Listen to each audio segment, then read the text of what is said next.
দই, তোর চুলগুলো সাদা বলে তুই মিষ্টির কালো চুল দেখে হিংসা করিস? না বাবা। চুপ কর মিষ্টি, আজ তোকে জমিদারের ছেলে দেখতে আসবে, তৈরি থাকবি। সত্যি বাবা? বাবা আমার বিয়ে দেবে না? এই তুই মরতে পারিস না, তোর এই সাদা চুল দেখে কেউ তোকে বিয়ে করতে চায় না, আরো লোকে হাসাহাসি করে।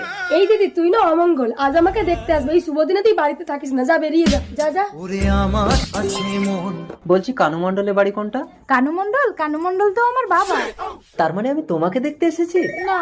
আহা লজ্জা পাচ্ছ কেন? আমি সুফল, তোমাকে আমার ভীষণ ভালো লেগেছে, বিশেষ করে তোমার বিদেশি হেয়ার কালার। আরে তোমার নামটা বলে যাও। দই গো বাবু, দই। দই, তুমি একদম আলাদা। I love you, I love you দই। বাবা সুফল, তুমি মেয়ের মুখ না দেখে বিয়ের ডেট পাকা করে নিলে, মুখটা দেখা মিষ্টি। আমি আপনার মেয়েকে দেখেছি।